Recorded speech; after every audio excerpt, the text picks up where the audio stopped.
that is applied as a aspect to code that has been previously generated by Visual Studio.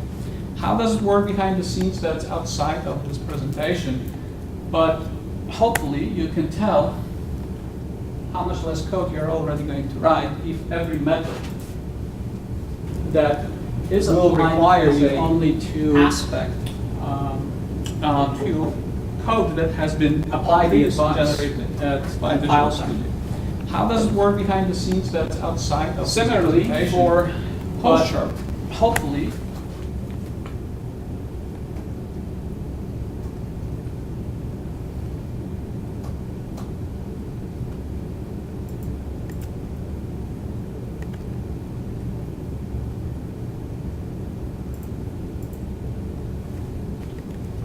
this is the original application code.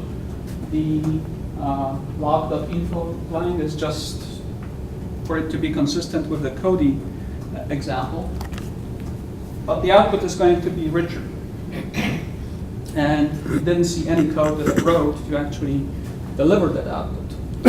PostSharp comes with an excellent add-on called PostSharp Diagnostic Toolkit, which provides for integration with logging frameworks, most of the popular logging frameworks, mainly Log4net, nlog, and Enterprise Library Logging Block.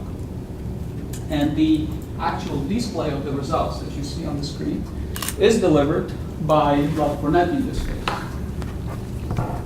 PostSharp also works slightly differently than Fodi does. When you compile any application with PostSharp,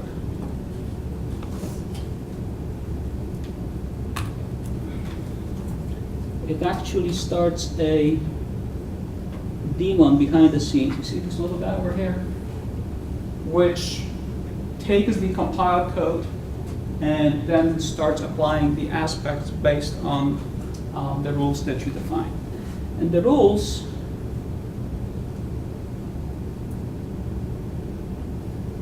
are defined using multi-casting attributes. So, using one line in a text file, I can specify that I want the log attribute to be applied to every class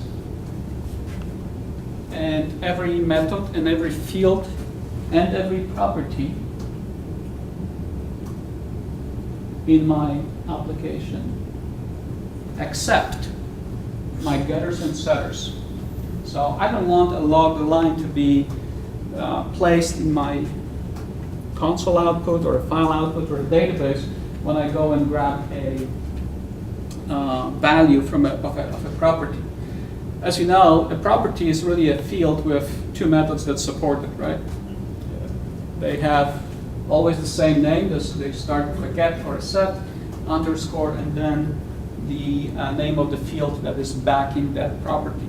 So using PostSharp multicasting attributes, I can apply the same aspect with one or two lines, depends how you look at it, to every part of the application. That's quite powerful because remember the first example we did with logging that required 2, 3, or 4 lines, right, for input and for entry and for exit. With this 1 or 2 liner, I don't mind having 1 million lines of code like I do today. My application is about 750,000 lines of code when you add it together, and we have applied PostSharp Diagnostic Toolkit everywhere. The great additional functionality of using PostSharp with Log4net is when everything is fine and the application behaves as expected, our settings for logging are set to a word level. So I can configure it over here, and if I change this level value to word, it is going to do 2 things for me. Number 1, it will automatically capture and log every exception that is happening inside the system. And then it will throw it again. So it does not change the behavior of the application, but it's a great way to ensure that if problems occur, at least you know about them. And Log4net comes with many adapters. The one that we're looking at right now is a console adapter, which simply prints to screen. There are file adapters, database adapters, SMTP adapters, UDP adapters, or you can write your own. And there is even a buffering adapter. So if you have multiple parallel threads that are trying to log some type of an information, those threads are not going to overwrite each other because the information is written to memory and only flashed out to a file system when the buffer gets full. Any questions about logging? Or how does it actually work? Well, actually, let me show you what happens after PostSharp is done with weaving its code.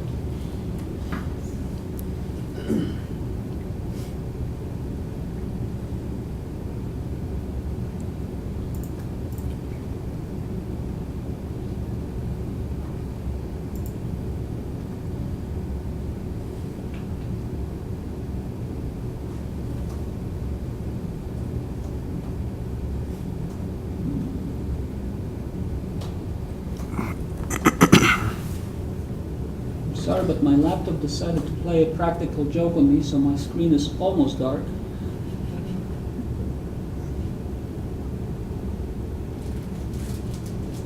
And for some reason I cannot bring up Redgate. There you go.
Okay.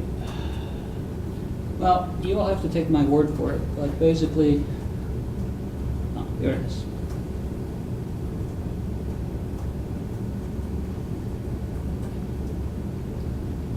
I lost my navigation window.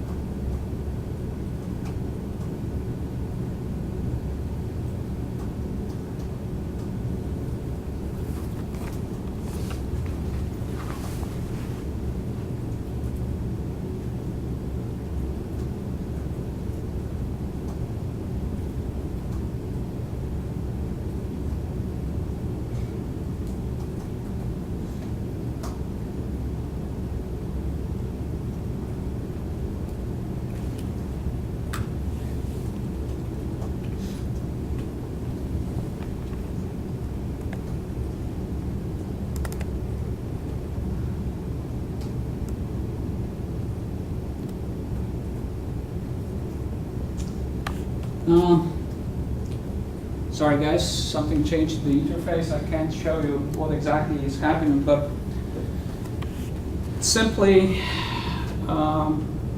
injects additional pieces of C# code in between your existing code. So every time there is an entry to a method, you will see a new line added to it. However, the interesting fact does not change the debugging information of your application. So one would assume that, oh, a line is added, so everything is going to shift down, and now I no longer know where the error actually occurs because I look at my source code in TFS or in Git, and PostSharp tells me that the line that errored out is number 100. Now I have to subtract how many lines, I don't know, nothing of that kind. Actually, that information is preserved, and when the logging infrastructure reports that the error occurs on line 100, you can be sure that that's the line number of the source code, not of the code that was we've loaded. Okay. So moving on to caching. Unless there are questions about the logging part. Yes, I have a quick question. Sure. So, is my understanding correct then that the compile time tool actually changes the DLL then? Yes. Okay. And this happens at after compilation, like within Visual Studio, then there's like a post compilation step or something? Yes. If you take a look at the output over here,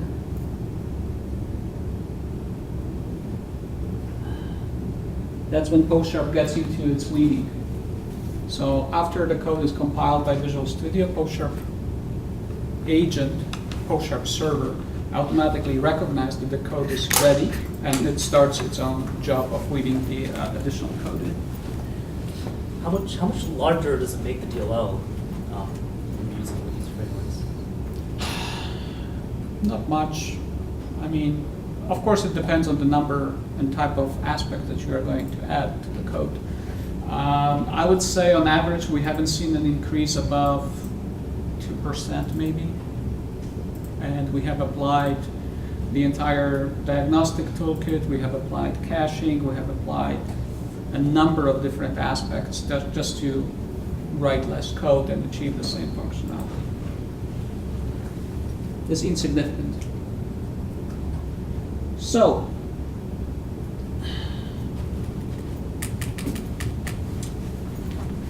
this is an example of a handheld caching where I have a Fibonacci number calculator. As you know, that requires a lot of repeated computations because you have to always multiply the previous number by the next number, you know, the formula. And this is what you would usually do, right? You would have either a dictionary or, much better, a concurrent dictionary, so you can reuse it in many places within your application. Then you check for existence of the key in the dictionary. If you can't find the key, that means you don't have a value yet. You go and execute the method, and next time around when you come back with the same key, you just pull it from the memory cache or from the dictionary or any other storage type actually. It could be even database. A lot of people use, for example, Couchbase, a little standalone NoSQL database that can run either in memory or directly on the file system or as a hybrid, meaning it will write your updates to memory and then it will flush them back on a periodic basis. But again, you have to write a lot of the same code, which in my personal opinion is quite boring. A lot of the time you are going to reuse your code, you are going to do your copy and paste, and if you worked at NASA, you would get fired. Because at the Jet Propulsion Laboratory, they do not allow copy and paste code. You can get terminated for it. So you would have to write it by hand every time. Well, it still works. I mean, there's nothing wrong with the code, it's just boring to write. So the first time we entered the method, we spent 324 milliseconds. The second time around, we only spent 26 microseconds.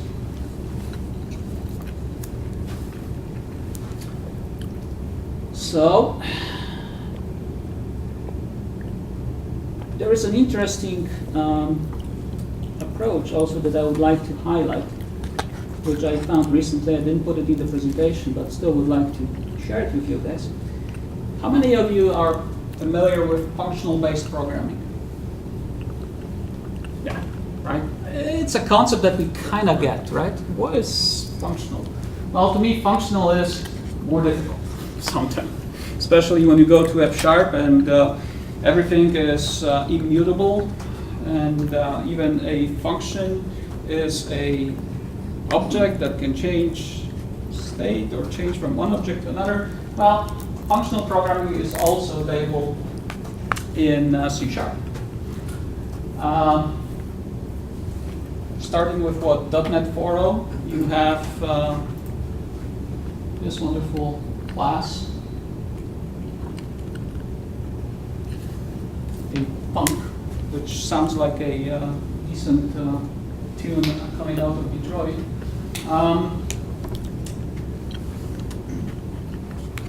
And this approach is interesting because it does not require you to learn AOP. It does not require you to really change your ways how you write your code, and you still can have your caching that is going to be reusable. So you can, as long as your method or your object is of a func type, you can use, of a generic func type, you can use a functional programming approach to caching. But you're limiting yourself, right? Now you have to change your programming style, and instead of creating your code like you usually would, and then just expect caching to magically be available to you, you have to change it, which is not always desired, because despite the fact that we've learned from the same books, sometimes from the same sometimes from the same teachers, we all do have our own style. So can we do better than this?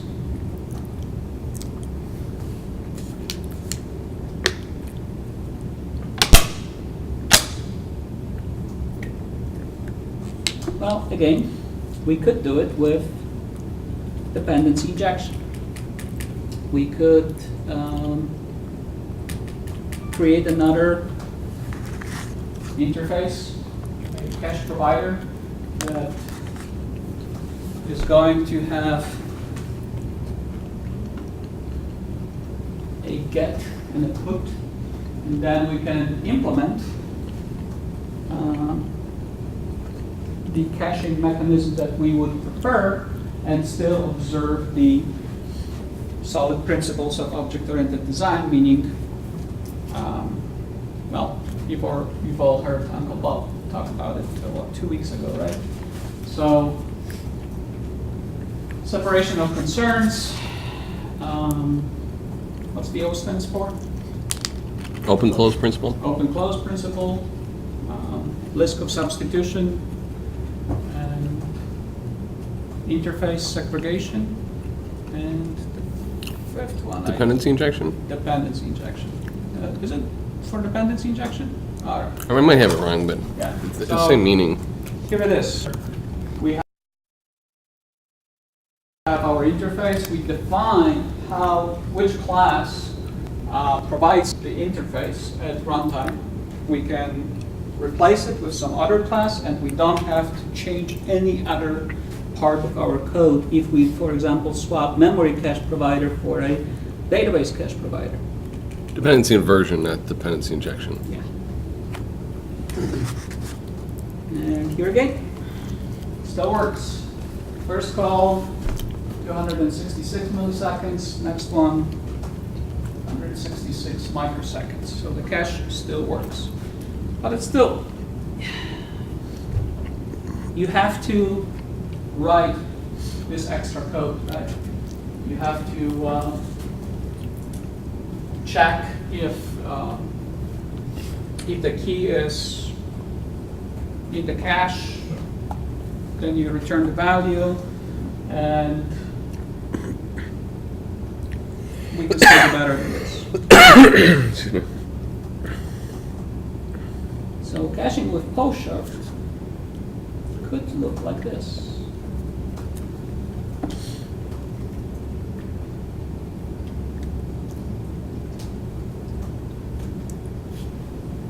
Here's my code. I still compute the Fibonacci numbers. And I don't really care how the cache is implemented. That's not my concern. Somebody really smart created a great caching mechanism for me, and I can apply the AOP attribute for cacheable output to the entire method or the entire class.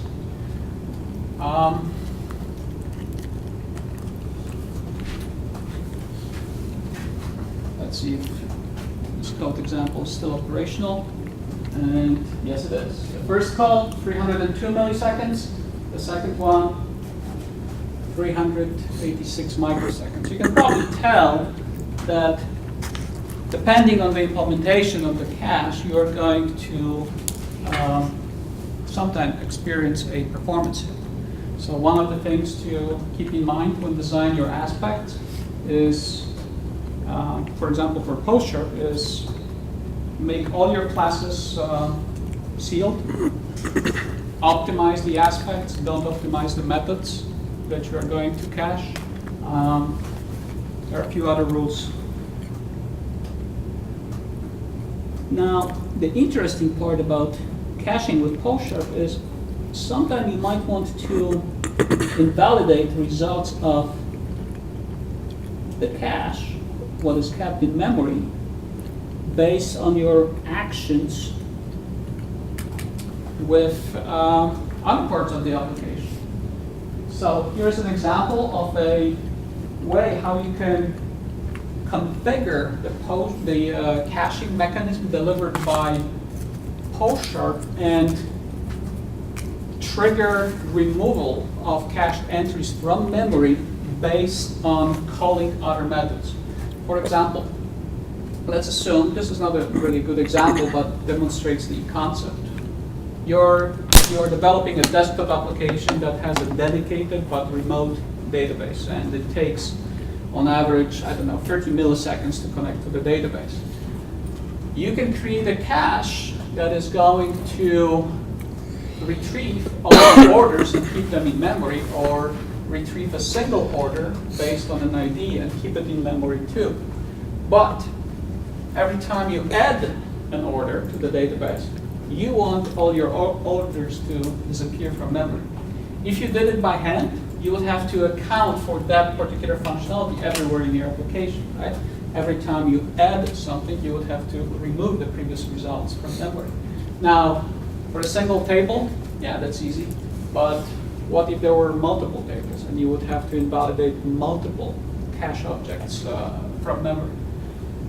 Again, with a simple line or the multicasting example that I showed before, you can apply the same method of caching remote values to multiple methods inside your application, and you only have to write a line or 2 lines of code. I'm not going to run this example because I don't really have a database to show you that this works. This is based on Northwind. I did not install Northwind on this laptop, but believe me, this caching does work. So now this framework that you use for this, is that the one they give the license for? Yes. Or? Okay, so it usually retails for about $700? Yes, but you can do similar caching with Spring. Okay.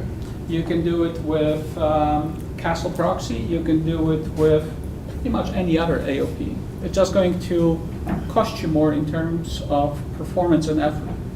But you can still do it with free AOP libraries. Nice. I'm just too big of a fan of PostSharp to learn the others. Any questions about caching other than this? I'm just curious. Actually, I'm a Java person, so Alright. I use Spring too. So we have like annotations in Java to take care of caching. That's what I do. Yeah. So in this architecture, is it like similar, like in Yes. annotations? Yes. Yeah. Okay. Yes. I think in the Java world, well, in the Spring world, they call it advice. They don't Yeah. call it an aspect, right? Yeah, aspect too. Yeah, Yeah. that's right. Yeah. Right. Okay.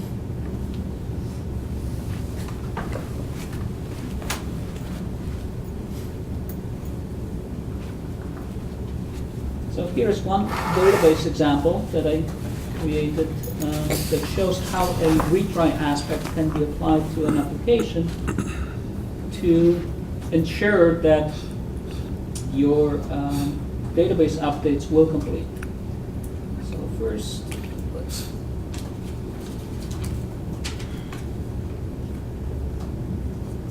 So here it is, a simple application that is going to perform free updates to the database.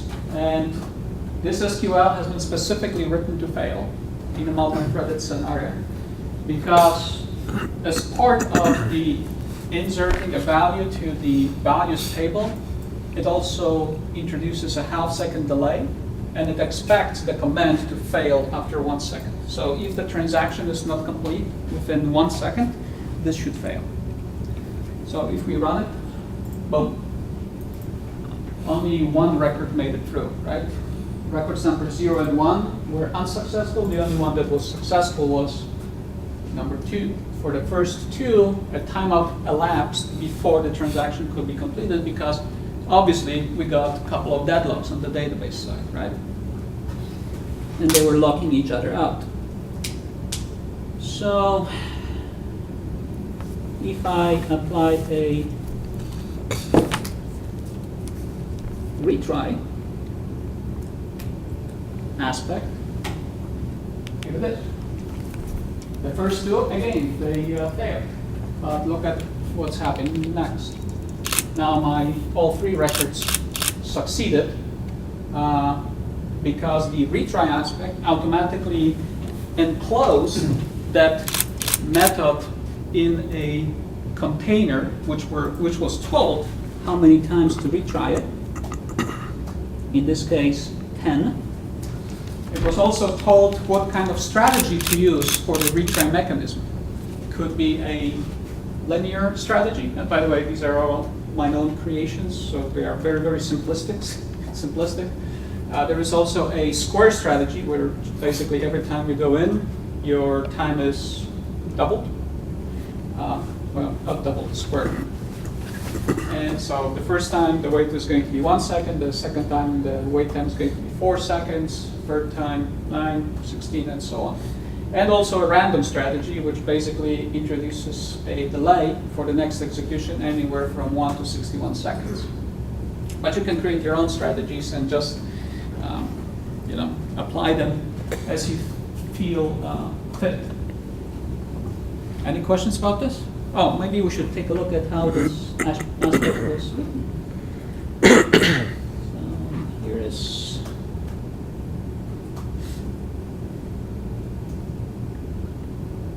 Here is the retry aspect. So on method invocation, I'm going to set my current loop to 0. So this is the first time I'm executing the piece of code. I'm going to try to execute the method that is covered by this aspect. If I fail, I'm going to spit out a log message that, hey, I failed, but I'll try it again. I'm going to sleep accordingly to the specification of my strategy. And if I reach the number of retries that I'm permitted to execute, then I'm going to rethrow that exception, so it's going to be communicated to the parent code. So again, one line, and I can use it for any type of external system. I can use it with databases, I can use it with web services, I can use it with file systems, I can use it pretty much with any type of remote system that I need to. And one aspect is going to help me to ensure that my updates to the external system always succeed. Questions? All right. I have a quick question. So, Sure. basically, they're using attributes to do all this? Yes. That is pretty awesome. You don't have any examples of like an attribute that source code from that or anything, do you? Perhaps after I'm done, I can reinstall my .NET Reflector, and then I can show you. Well, the source code for the retry attribute was right there, right? That's what I was showing up. That was the retry aspect. The source code for logging and hashing. Okay.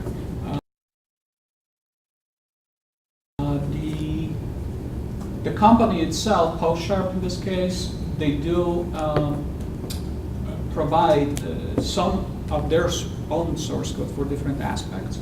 In terms of Spring or Castle Proxy, there is a number of websites that go to much more detail than I am doing here in terms of how to design a good aspect, how to make sure that it's performant, how to make sure that it's reusable, and so on.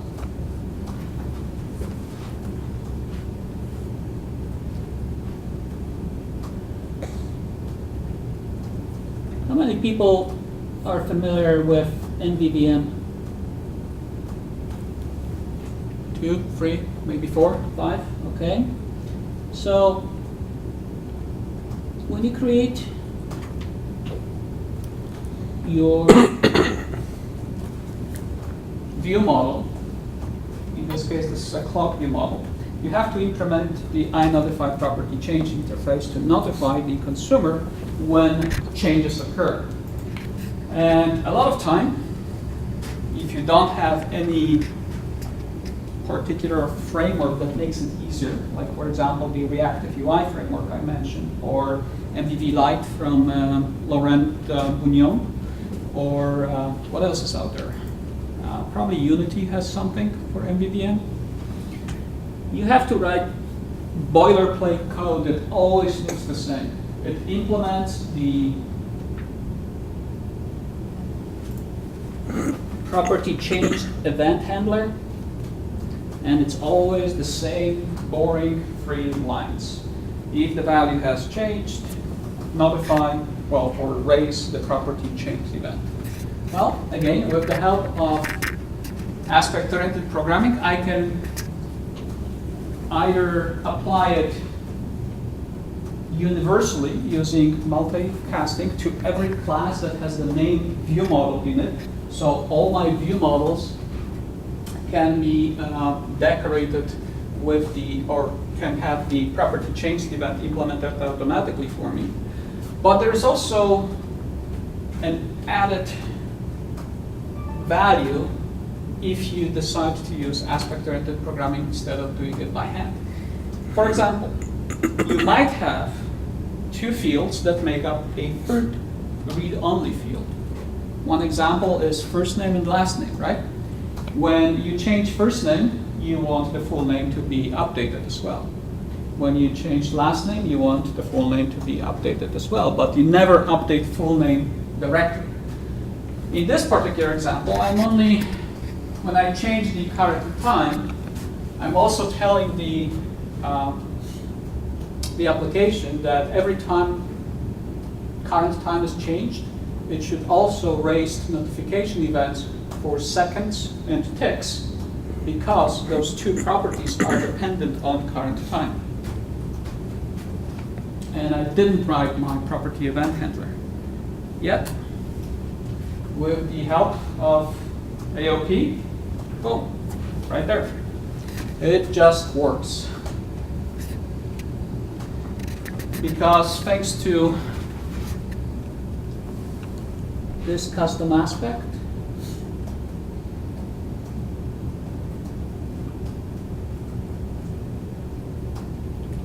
all the boilerplate code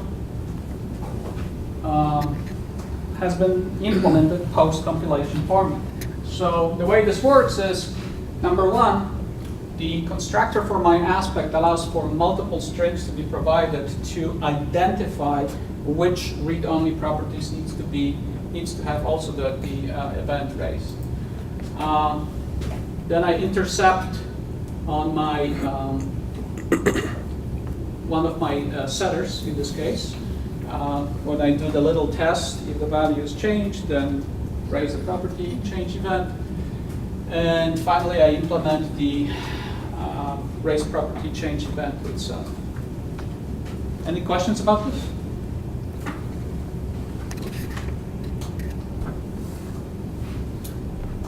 and last but not least,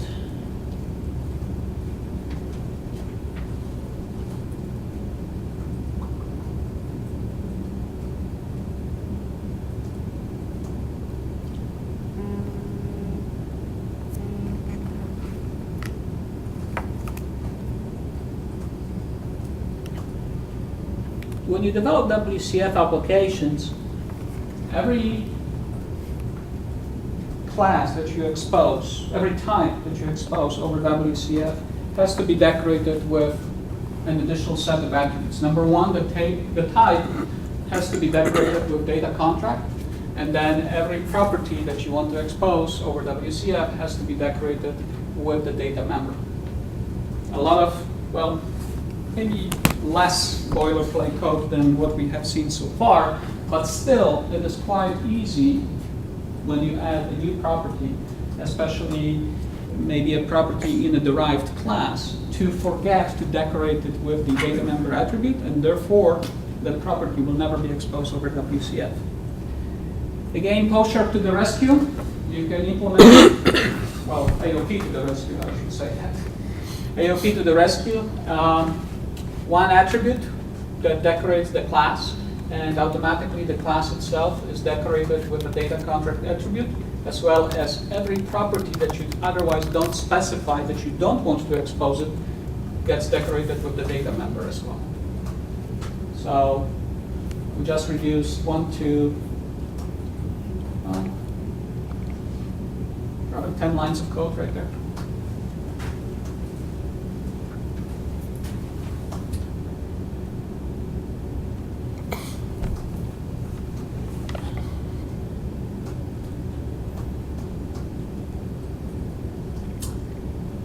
And that's it for the examples that I had for you today. I hope this was educational. I hope that you find some value in aspect-oriented programming.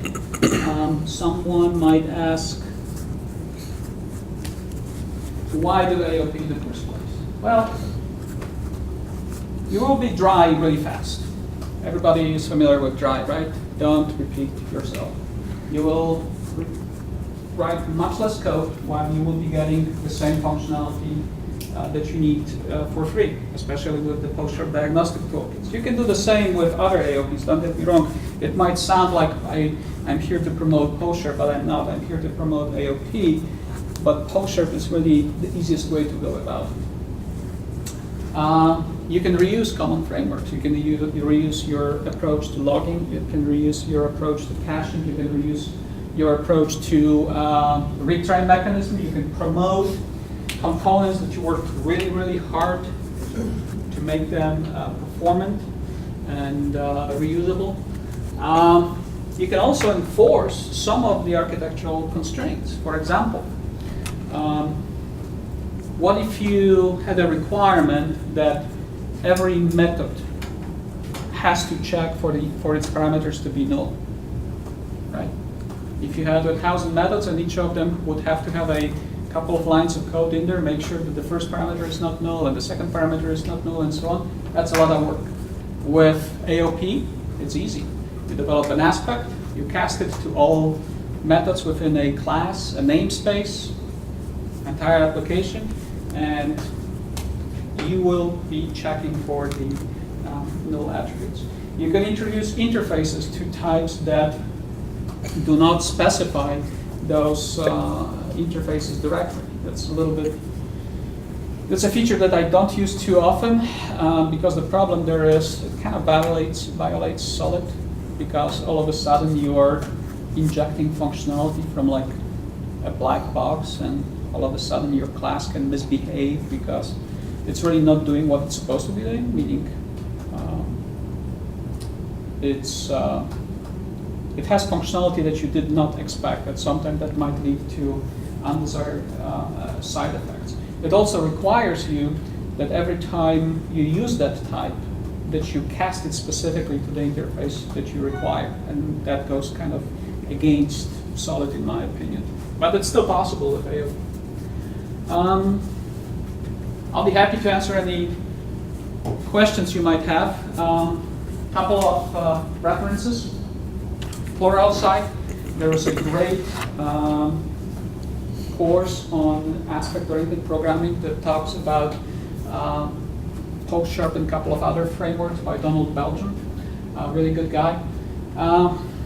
Matthew Gruss occasionally comes to Chicago, gives a presentation on his approach with AOP. He wrote an excellent book on aspect-oriented programming, mainly on .NET, but he touches on other languages as well. PostSharp.NET, the makers of, well, they're called Sharp Crafters, actually. That's the makers of the PostSharp library for AOP. And that's the guy who really did it well for, who really created PostSharp back in 2010, I think, or so. It's really mature by now. I mean, I use it for the past 3 years, and I wish I was able to use it before that. It's really stable. I don't pretty much write any application without the PostSharp diagnostic toolkit at this point, because if there is a problem, even in production, I change one parameter in my configuration, and at runtime, I can change the amount of information that is logged to a file, to a database. I get automatic email notifications when error occurs, and so on. So it seems really impressive. Overall, I have a little bit of a concern. If you have a repository, for example, that's getting information from the database, and then you put a cache mechanism on an attribute, how that affects the automated unit testing that might go along with that, being that now you have two different sources for the same method, because usually with the unit testing, you expect one thing to happen in only one way. Is there a special framework that PostScript provides that helps with the unit testing, given the new the way it would function differently than expected? There are two solutions to this problem. Number one, PostSharp is not going to be applied if you don't specifically state so. So you can use standard compilation directives based on the presence or absence of a variable and exclude the attribute from being applied to your method. Matt also goes in a great detail how to approach PostSharp during a unit test session, what to do, how to test with and without. It's complex. Like you said, it introduces some side effects, meaning a class is going to behave differently with caching and without. So those would be the first two things that I would probably do. Number one, test it without PostSharp, and then devise a unit test that is going to confirm that it works with and without, meaning execute the call once, specifically stating that you don't want cache to be enabled, and there is a way to do that. Meaning you can even have a little helper method inside the unit test, right? That you are going to decorate no caching whatsoever, and then that call will be non-cached, and then compare the results with a cached value of some kind. But I strongly recommend the book. It's what $35 or so on Amazon, maybe 20. And it goes to a great detail how to approach for unit test.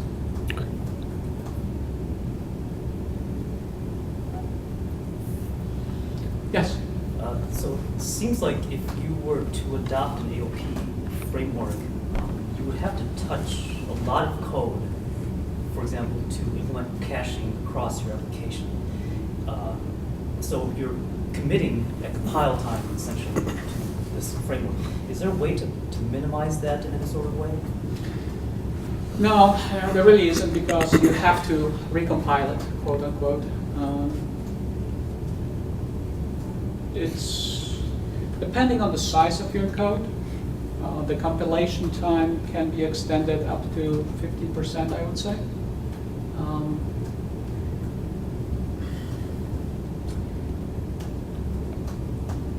With every great feature, there is always a cost associated, right? Either direct or indirect. My perspective on it is, okay, so I compile probably 5 times a day when I am during development, right? Send it to TFS server, the TFS server kicks in and does the compilation for me. When the TFS build server compiles the code, I'm already working on something else. Is it a big deal for me? No. But in return, I get all the logging that I need, I get all the caching that I need, right? In terms of desktop compilation performance, I would say it's negligible, meaning it does not impact you as much because it will add a couple more seconds to your desktop compilation. And if you don't recompile all the time the entire solution, you're not going to feel it. In terms of applying the in terms of applying AOP to the entire application, I really found out that the hard way, I would say, that PostSharp absolutely shines in terms of how easy it is to apply AOP. With Foddy, with Castle, with Linfo, and with Spring, especially with Spring, it's kind of difficult to do it. With PostSharp, I can do it with one line in a file that usually most of the developers don't go into. So sometimes it's a funny story. I had a developer call me, hey, all of a sudden I got all this logging information. What happened? I'm like, well, we just applied PostSharp to it. What do you mean? They're like surprised how much information they get out of the application just by applying one simple logging aspects to it. And sometimes they find more problems because, well, maybe not more problems, but hidden bugs. Unfortunately, the developers I work with, they like to use empty catch blocks. And you know what it leads to, right? An empty catch blocks. Oh, sure. Swallow the errors. They are going to swallow the error. With PostSharp, no longer. Similarly, there is a library called Dynatrace. Well, it's not a library. Dynatrace is a system that you can use to trace the performance of the application in a runtime environment. Dynatrace also will capture all those errors, but it's much more expensive. I mean, we're talking thousands and thousands of dollars. With PostSharp, it gets right to where the exception occurs. It captures that exception, it logs it, and then rethrows it. So at least I know that I have a hidden bug. All right. Sounds good. I was just going to hand out some raffle tickets if there's any more questions or whatever.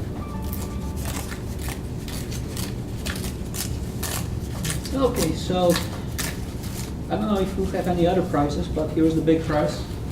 I've reached out to Gael, and he graciously permitted me to give away one license of PostSharp Ultimate. You can do so much more with the Ultimate Edition. It comes with a number of additional libraries. Great support people too. They usually get on the box really quickly. And that's all I have. Have you found that PostSharp sometimes introduce errors?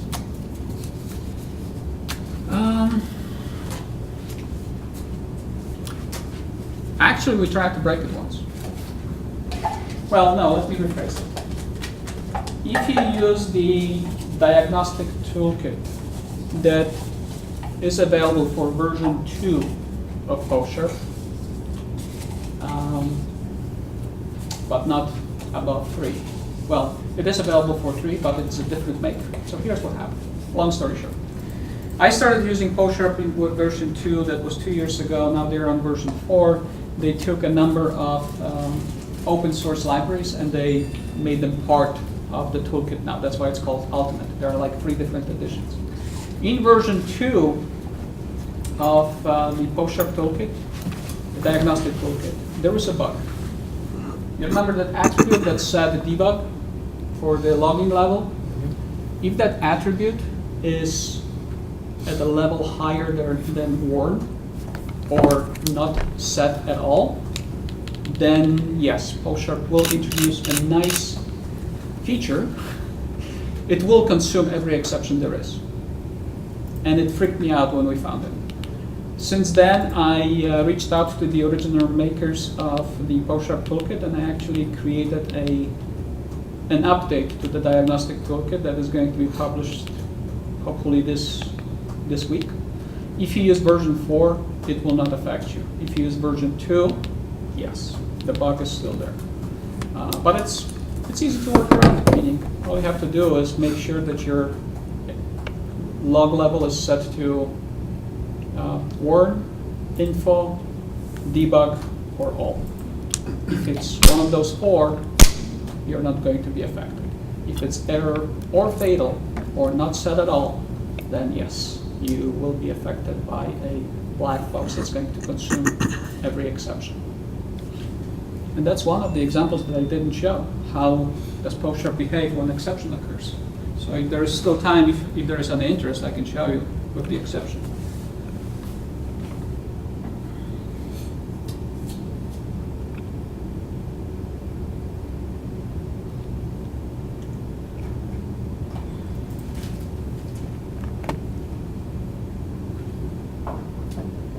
So obviously if right will be 0, you know what's going to happen, right?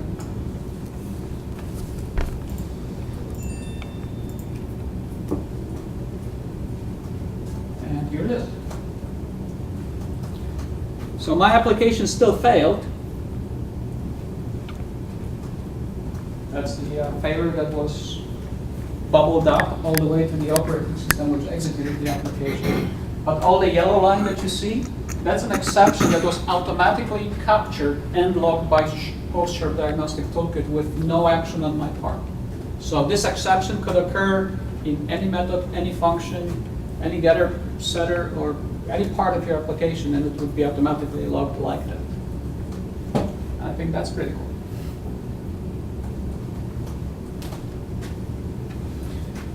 Okay.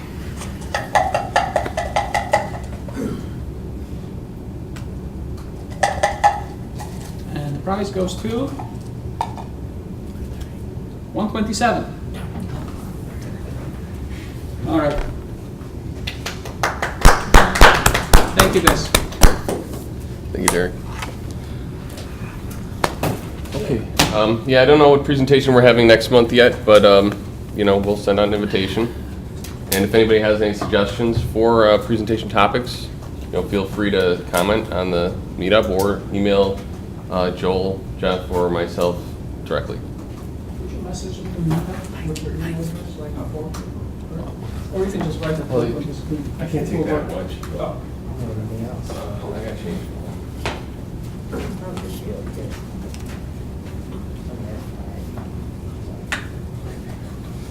We'll give you at least 10 back. I don't know if there's enough to pick up. for all So of them. just, let me just make a note. Thanks. You got it? I was thinking about email you watching. Let me just email it to you. Last week. Still 2015. No, I'm going to probably catch that this week a little bit. I tell you, you did a good What's your I email? saw a lot of those notes stuff last year. It's really good. job. So I was thinking about, you know, not, I don't know, I'll be interested to find out how many people are 7? interested in that. Like that? Maybe not necessarily have, you know, all of the stuff done in these meetings. Right. But maybe have a separate one that just deals with, the next generation stuff, just maybe like a small round. Yeah, I mean, that's what the CNOB used to be really committed to that. If there is any trouble And, with the license, let me know. This is going to come out once I get home because I have no But, Wi-Fi. you know, it's very limited. There's Wi-Fi there. I can't. There is? Yeah, just use NIU Go to guest. chats. All right. But it's just very, very Talk slow, about that's all. things Mhm. It's with. pretty Right bad. now, I'm moving. It should be from NIU no guest. code to the new identity stuff, right? Yeah, me too. Yeah. How like I my, have this, like, There should be an model NIU that I password used to have. It's completely changed. Oh And my I'm gosh. curious as to like who They're not has. NIU wireless, what NIU strategy guest. people are using the book.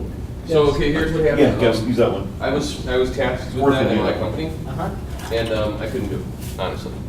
It was really, it was too hard. It was really too hard. Well, and plus I was trying to like have it go up against a web service that the company provided for like identity stuff. So it was not only using the new claims identities, but it was also going through this web service that didn't really have the right information. It didn't really work together. But the guy who's in charge of the department, he's really smart, and he ended up fixing the problem. And he created a NuGet package, so every single web system used in the entire company could utilize the same R.R. Donnelly claims provider. And that's where it becomes valuable, is when you hook this to your own provider, and then you can distribute it over multiple applications in a large So organization. you just did an internal federation. Yeah, it's pretty sweet. But in terms of like for normal projects, I don't see any value in doing that from scratch. It's so difficult. Yeah, I mean, I think, but I'm curious as to if there's enough people, we can just host like a small meeting and actually talk about these things and what people's strategies are. I mean, like, right now, I'm just thinking this, I'm just gonna keep the new identity stuff running by itself. And then I already have my own, like database of people, right? And so, do I wanna like take that really complicated stuff and try to hook it into the old stuff? Or do I just say, if I make a change here, I'll just update this stuff here, which might be a lot easier. Because in the future, if Microsoft changes this identity and tweaks it, I don't think they will, because it looks like this is the last time. It's like, well, I'm sure eventually, but it is like a third party, like international standard now, right? It's outside. Yeah, it's outside of Microsoft, which is a good Thanks, it was thing. good seeing you. Thanks for coming, Jenna. See you later. So there's a lot more stuff too. Like, I've been the 2015 Visual Studio 2015 RC's out, so I got it last week, and it's pretty nice. Yeah, I was looking at like Windows 10 and stuff. There's release candidates on that. I'm just a little leery of getting them installed. Yeah, I have a little bit more freedom. I only have one product, so, and it's just my company, so if Oh, that it makes comes to sense. worst, I fire myself, right? So you've got the tablet there, Yeah, and that's a full power tablet. yeah. Thank you. Because you were asking about Presentation, that. yeah. For me, Yeah. it's new. You should because ask him of- about it, 'cause I mean, that's the what concept it is is. the same Mhm. between all What's the languages, but Yeah. it's just the implementation we're using. I think it's 4 gigabytes. For Yeah. Program. Delivery, yeah. Yeah, Yeah. so I mean, I have to get used to it too, to I had kind a of Lenovo understand. that's a little bit bigger than this one. Because I'm And really the background strictly when I was in all New Java Jersey. all these years, and so it's I kind of, bought- it's a I completely didn't really want to different. spend money. It took me a while to wrap my head around AOP. So this is- I this is couldn't what generation is get this? how this could be happening. This is the Oh, this is the current yeah. generation. So the Especially Surface Pro with, Nice. Surface Pro, Surface Pro, with some, well, Surface Pro 4 supposedly. I would say just try. At least the rumor Yeah, has that's it right, is that yeah. it won't Just like have- anything else, yeah, just kind of This one still has a keep little working at it, Exactly. and eventually It getting, goes off yeah. if you're doing Because even for me, I something. actually was And you mostly can working still on older network You can try it. frameworks, I It's, should say. it's my So it's favorite. only like past year I started looking at more Java with Spring. But also too with Spring too, it's different because then how, you do the I'm not too sure about injection virtual machine, but- and how all these things, yeah, it simplified things with a lot of subtleties that yes. you have to be very careful in code to Yeah, I think I should- I agree. auto-wired and, yeah, it's different. I realize that there's really no, if you try to define a variable that's like instance variable, like say in Java, then basically you. So when's the next Yeah, get together? it's a. It should be the first Sunday next month. Basically is what I'm trying to say, so.